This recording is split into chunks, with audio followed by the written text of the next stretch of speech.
tiempo. Pensaba darles bloqueos de llama, pero vamos a dejar eso para mañana. Vamos a empezar con arritmias supraventriculares, que son arritmias muy frecuentes.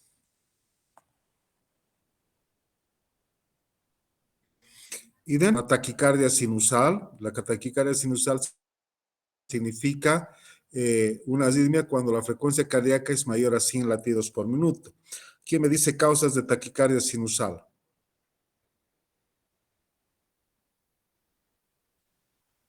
Nadie. Puede ser hacer ejercicio, de Ejercicio. pronto. Otra.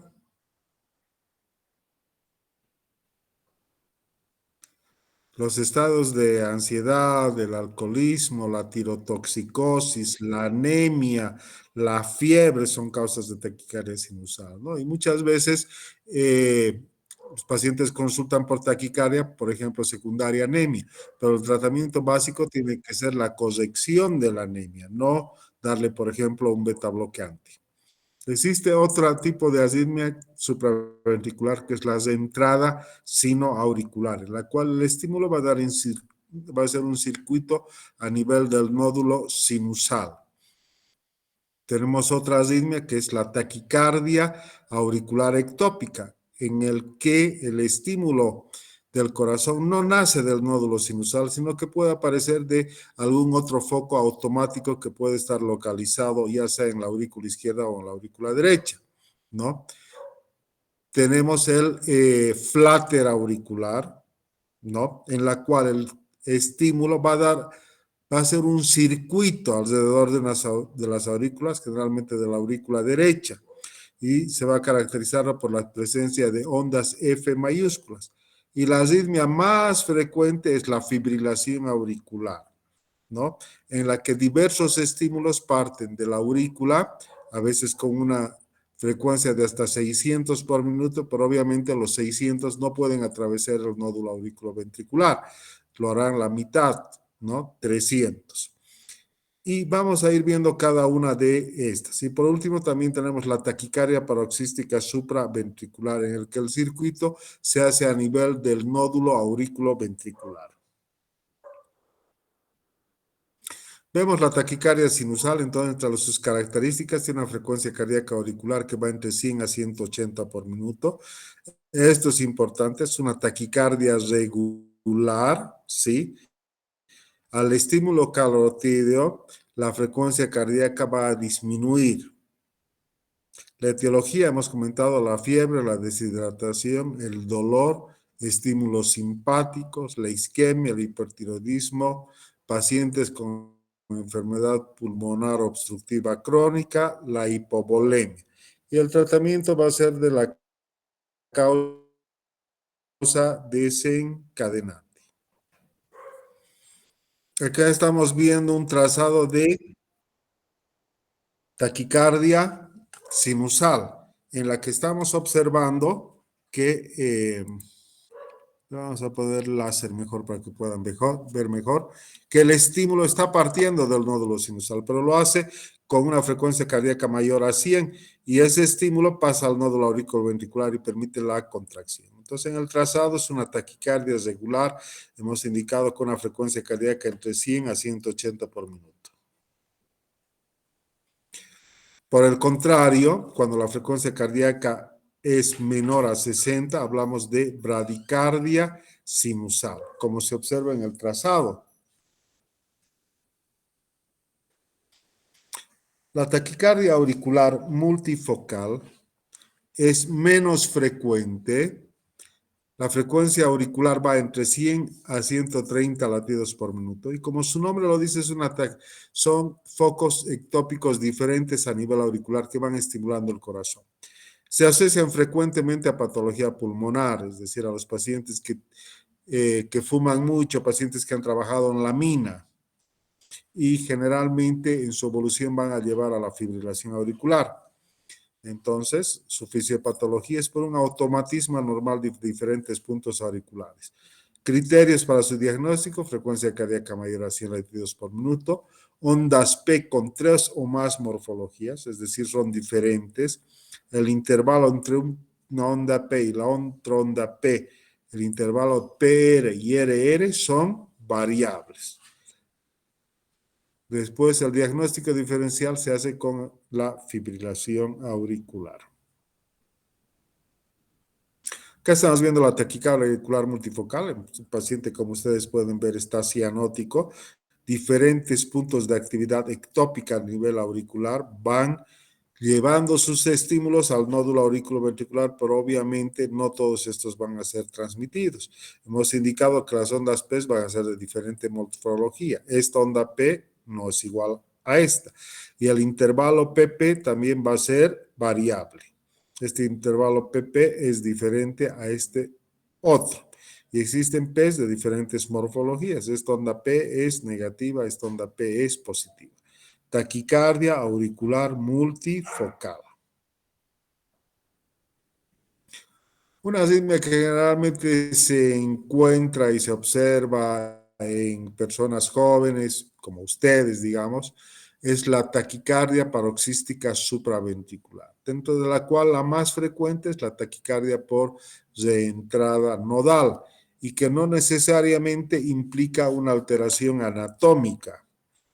Se caracteriza porque tiene una frecuencia cardíaca entre 150 y 250.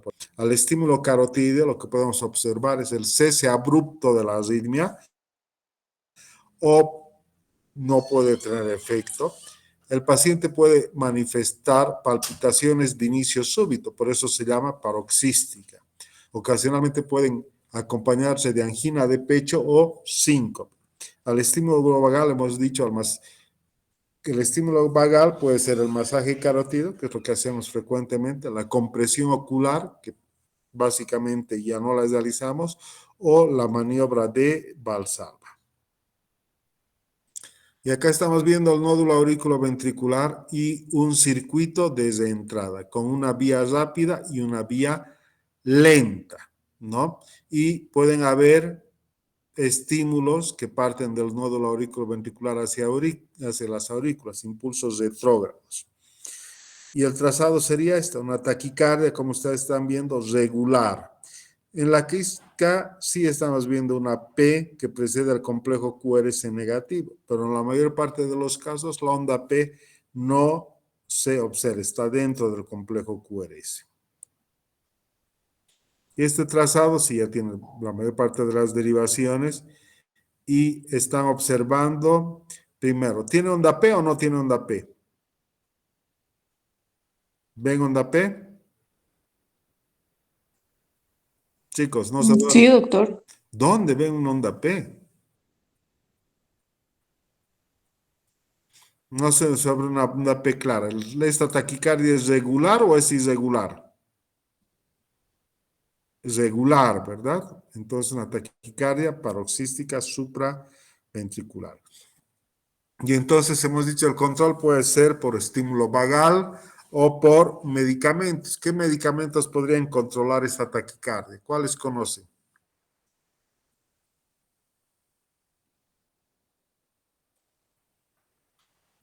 A ver, recuerden farmacología. El diltiazem sería, doctor, El uno. diltiazem es uno. Otro, el de primera línea. La adenosina. Después el verapamilo. Luego la amiodarona. ¿Sí? En ese orden. Aquí estamos viendo un trazado de Holter, ¿no? Donde también podemos hacer diagnóstico de taquicardia paroxística supraventricular, donde no se ven derivaciones, sino se ven canales. Canal 1, canal o complejo QRS angosto que le decimos, ¿no? Es lo característico. Ocasionalmente el complejo QRS puede estar ancho si la persona tiene un bloqueo de llama previo. Entonces, para repasar, el tratamiento farmacológico, la adenosina, iniciamos con 6 miligramos y podemos llegar a 12 miligramos, ¿no? el verapamilo, el diltiazem, la amiodarona. Ahora, si el paciente está descompensado, no tiene presión, no tiene pulso, tiene alteraciones de conciencia, deberemos hacer una cardioversión eléctrica. Otra arritmia supraventricular es el aleteo auricular, aleteo o flutter. Es la segunda taquiarritmia más frecuente. Existe ese circuito de entrada que les mostré al iniciar la clase. Pues hay dos tipos, el aleteo auricular típico y el atípico, o el horario y antihorario. Pues eso no es nada importante que sepan, pero sí tienen que conocer que se caracteriza porque no hay onda P. En vez de esta onda P están estas ondas que se llaman ondas F mayúsculas, que se parecen a qué instrumento de carpintería. Al serrucho. Y se ven mejor en la derivación D2, ABF y V1. ¿Sí? Ese es el flutter auricular.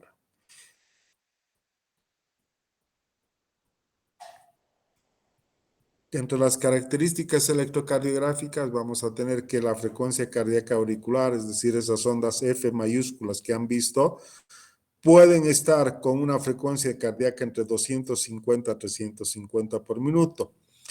Pero de esas 350, de esas dos ondas F, por ahí de las dos pasa una o de tres pasa una.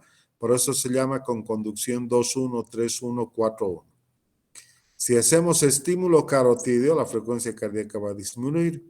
El tratamiento es similar a la supraventricular, verapamilo, amiodarona, digital, quinidina, adenosino, choque. Y existe un tratamiento que es curativo, que es la ablación por radiofrecuencia. Es decir, se hace un estudio electrofisiológico y se ubica, se localiza el lugar donde está partiendo la arritmia y se hace una cicatrización alrededor de ese foco ectópico, con lo cual el tratamiento es curativo.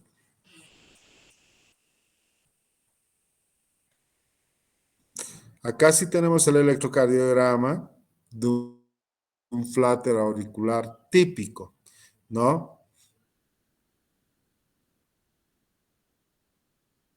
Acá prácticamente completo es regular, pero acá en esta tirada de ritmo, en la derivación de 2, generalmente cuando hacemos un electrocardiograma, siempre hacemos una tira de ritmo. También se observa en D2, en D3, en V1.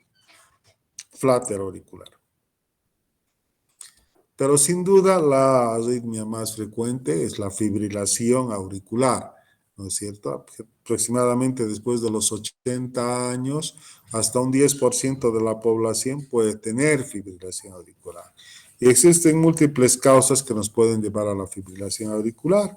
Están la hipertensión arterial, la cardiopatía isquémica, ¿no? El Chagas. Cuando un paciente tiene fibrilación auricular, la mortalidad se duplica. Tienen alta tendencia estos pacientes a hacer accidentes cerebrovasculares. Es un aumento del automatismo y aparición de pequeños y múltiples ondas desde entrada en la aurícula izquierda o a nivel de las venas pulmonares. Y como habíamos mencionado, el riesgo de accidente cerebrovascular es incluso 5 veces mayor de una persona que no tiene fibrilación auricular. Hemos hablado de etiología. Ojo, cuando los pacientes que tienen estenosis mitral, por ejemplo, y fibrilación auricular, estos pueden tener hasta 15 veces más de riesgo de tener accidente cerebrovascular embólico. Es porque eso que a estos pacientes siempre debe darse en su esquema terapéutico o un antiagregante o un anticoagulante. El hipertiroidismo, la pericarditis, el alcohol, la teofilina, muchas veces o alguna vez tal vez en sus fiestas han debido ustedes ver o tal vez ustedes mismos, por ejemplo, algunas bebidas espirituosas como el Fernet y le agregan esos estimulantes esos estimulantes que usan, ¿no es cierto? A cafeína, como el Red Bull, ese tipo de sustancias, y esa combinación en muchas personas puede desencadenar una fibrilación auricular. Así que ojo con lo que vayan a tomar también en las reuniones. Y la fibrilación auricular se divide o se clasifica en una fibrilación auricular paroxística. Usualmente dura menos de 48 horas, persistente, cuando dura más de 7 días y requiere de cardioversión. Cuando es prolongada, más de un año, permanente, ya es definitiva, diríamos, ¿no? ¿Cómo se manifiesta electrocardiográficamente? Electrocardiográficamente se manifiesta por la presencia de ondas F minúsculas. En este caso, la frecuencia cardíaca auricular puede ir entre 400 a 600 veces por minuto. Es completamente irregular. Y la frecuencia cardíaca ventricular entre 100 a 160 y es irregular. Entonces, es una taquicardia irregular, sin onda P. Y podemos tener fibrilación auricular de alta respuesta, por ejemplo, 180 a 200 por minuto, o fibrilación auricular lentas de 40 o 50 por minuto. Vamos a ver algún electrocardiograma característico. ¿No? ¿Qué les parece? ¿Hay onda P o no hay onda P?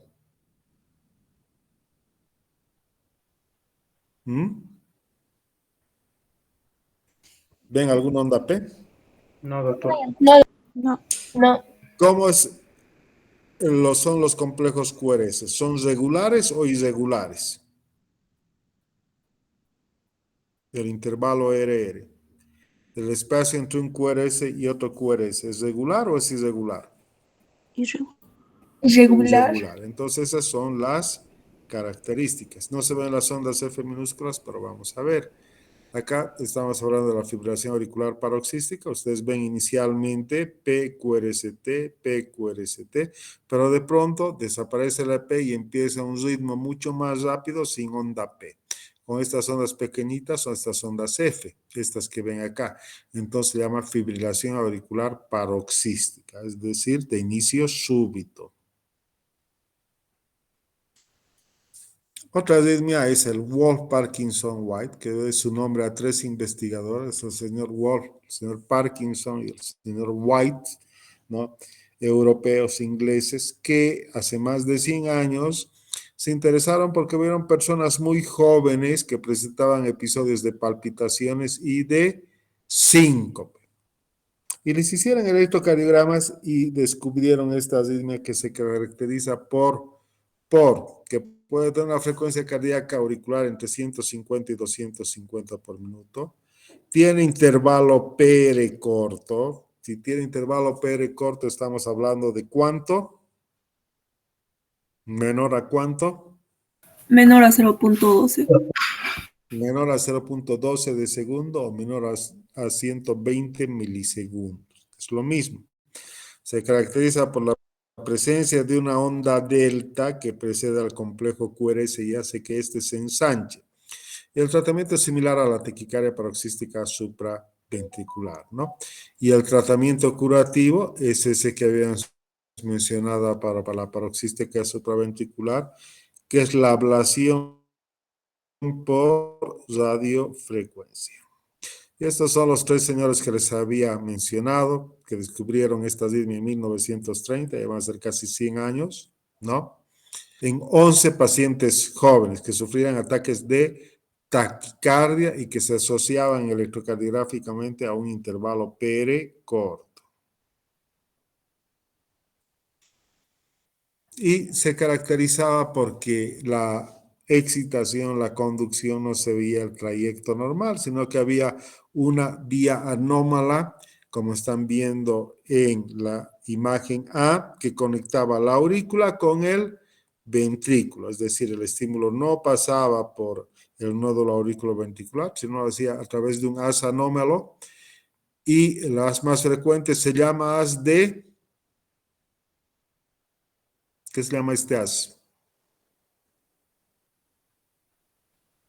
Haz de Kent, ¿no? Una vía anómala. Pero había otras vías anómalas que podían ser atrio y cianas, es decir, de la aurícula a las de His.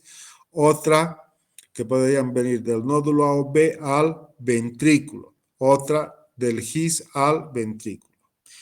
La que prefiero que recuerden sobre todo es esta, la vía anómala aurículo-ventricular.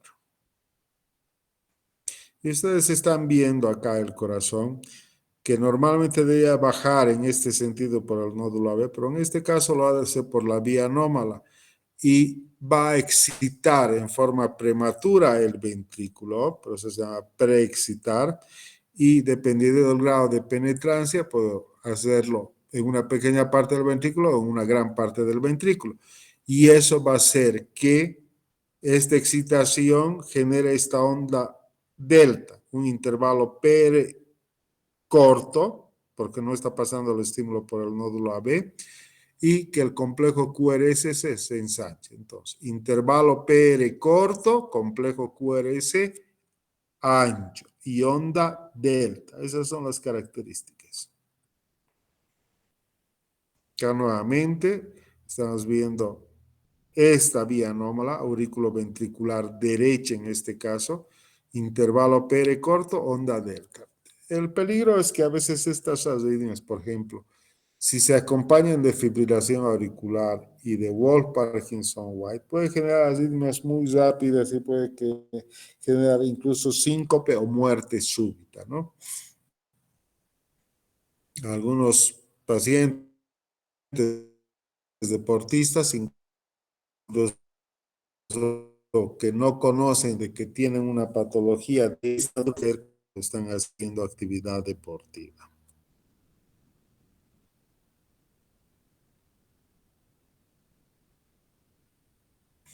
Existen 3 tipos de Parkinson C. Necesito conocer de especialidad con que sepan que es intervalo PR corto y onda delta suficiente. Y acá estamos viendo otra vía anómala, aurículo-ventricular izquierda en este caso. Y existen patrones electrocardiográficos donde uno puede definir más o menos dónde está esa vía anómala, si está al lado izquierdo o al lado derecho del corazón, pero tampoco eso es algo que requieren saber, ¿no? Acá una vía anómala derecha,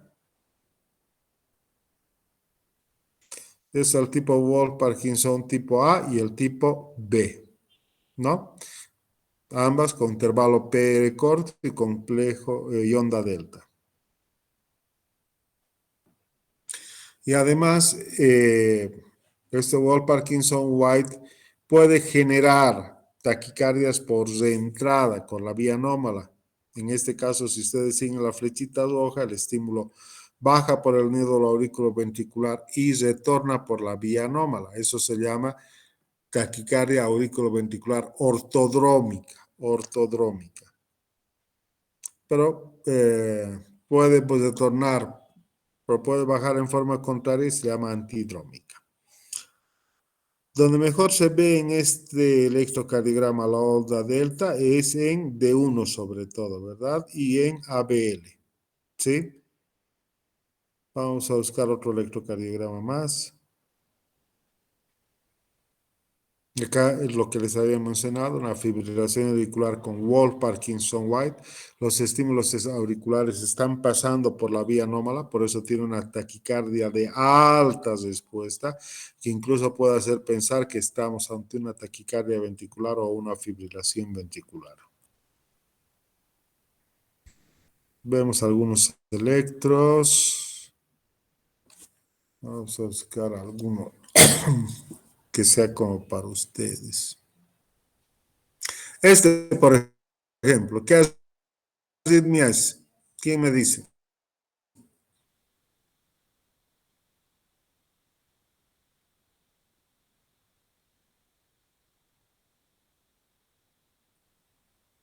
De las que hemos hablado esta tarde.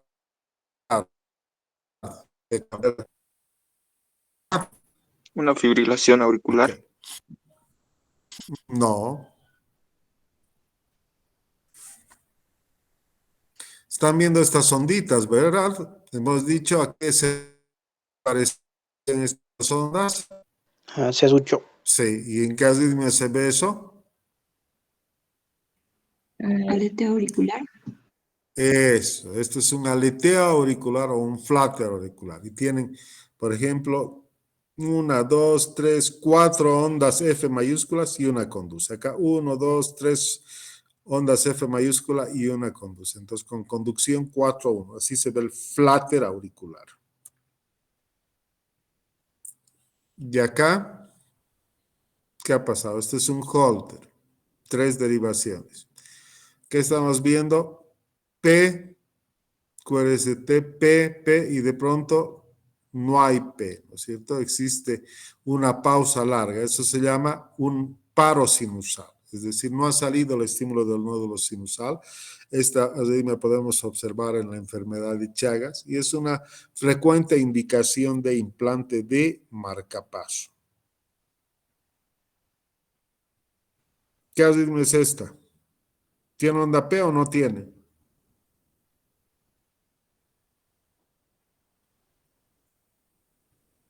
¿Mm?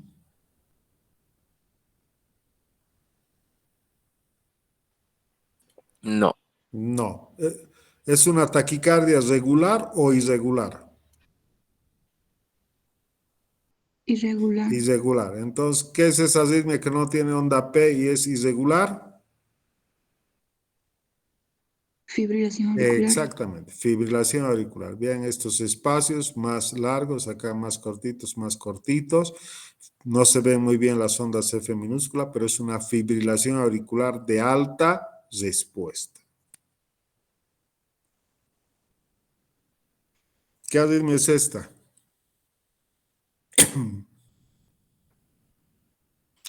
A ver, vean D1 y vean AVL.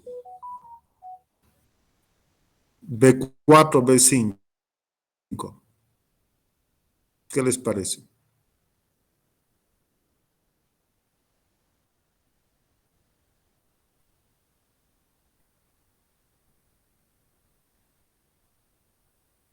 Que tiene una onda delta, ¿verdad? Un ascenso brusco. ¿No? Acá no se ve muy bien la onda P, ¿verdad? Pero acá sí se ve montada e inmediatamente después aparece la onda delta. Wolf Parkinson White. Esta pasamos. ¿Esto qué es?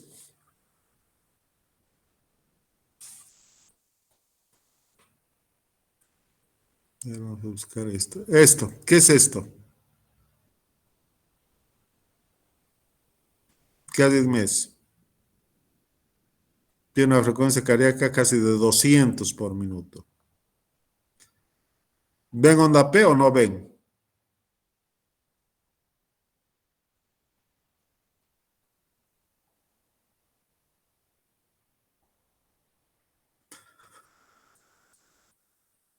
No. ¿Es una taquicardia regular o irregular? ¿Mm? Regular. Regular, sin onda P. Entonces, con complejo QRS de duración normal. ¿Qué es?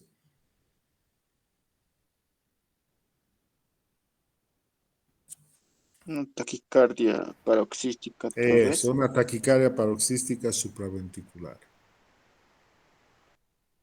A ver, buscamos otra. Bueno, esas creo que son las arritmias más importantes, ¿no?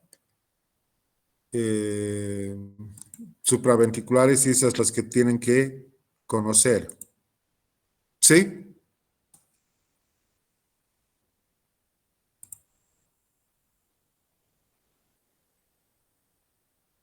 ¿Alguna pregunta? ¿Alguna duda?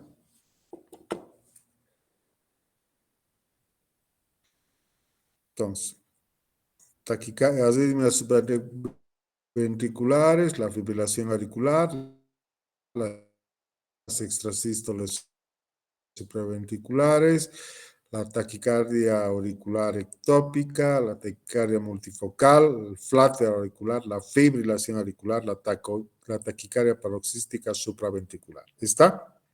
Mañana sí, ya vamos a ver bloqueos auriculoventriculares y bloqueos de dama derecha, bloqueos de dama izquierda.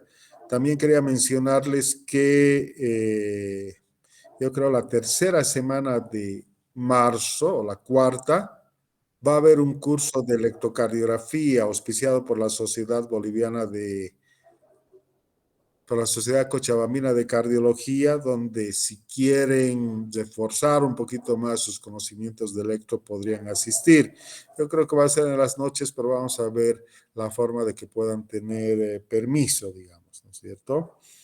Y que puedan asistir. Eso también les va a ayudar porque van a seguir viendo electro. Les voy a pasar, llegado el momento, el afiche va a ser en el auditorio del Colegio Médico, ¿sí? Ya han empezado las otras materias, cirugía, que en teoría, bueno, ya casi prácticamente todo está normal, ¿no es cierto? Y las prácticas también, ¿sí? Bueno, chicos, yo creo que esta plataforma de Meet está mejor. Así es que vamos a terminar, vamos a seguir usándola para el resto de las presentaciones, ¿sí? Mañana nos reunimos a las 7 de la noche también, ¿ya? Doctor, disculpe, una pregunta, por favor. Sí. ¿Alguna vez he visto en los pacientes, no sé, cuando llegan a emergencias, son pacientes mayores, que llevan alguno de estas taquicarias supraventriculares o fibrilación auricular? Alguna vez vi, y no lo toman mucha atención. O sea, lo anotan como un signo más, o sea, no le dan mucha relevancia. ¿Es porque no es alta su mortalidad o por qué? O pueden vivir con él? Mira, si tiene una fibrilación auricular, siempre tienes que interrogar o preguntarte si es una fibrilación auricular nueva o es crónica, ¿no es cierto? Si es de alta respuesta o de respuesta controlada. Si es una fibrilación auricular crónica de larga data y que está con una respuesta aceptable, generalmente solo hay que manejar el tema de su anticoagulación y dar un tratamiento para que no se acelere mucho, diríamos, ¿ya? El corazón. Pero si es una fibrilación auricular muy rápida, aguda, de reciente comienzo, entonces a ese paciente hay que cardiovertirlo, que puede ser una cardioversión farmacológica o puede ser una cardioversión eléctrica, dependiendo de si está compensado o si no está compensado. Si existen dudas, si es más de 48 horas, realmente está indicado hacerles un ecocardiograma para ver que no tenga un coágulo en el corazón. Porque si tiene un coágulo y le hacemos una cardioversión, ese coágulo se puede guardar al mismo y le puede dar una embolia. Pero sí hay que darle mucha importancia, particularmente a la fibrilación auricular por el riesgo de embolia, ¿no es cierto? Y las taquicardias paroxísticas supraventriculares, ¿por qué no podemos dejar un paciente con 180 o 200 latidos por minuto en forma permanente? Porque va a llevar a una miocardiopatía por arritmia, ¿sí? Lo importante es saber hacer el diagnóstico y el diagnóstico tienen que hacerlo electrocardiográficamente. Ahora existen equipos que automáticamente al final te sacan el diagnóstico, te dicen tiene tal cosa. La idea es que ustedes no tienen que ir a leer eso, tienen que saber interpretar. Para eso están aprendiendo. ¿Alguna otra pregunta?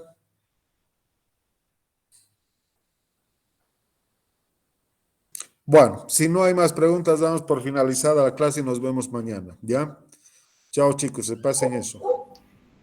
Gracias, doctor. Gracias, doctor. Hasta luego, doctor.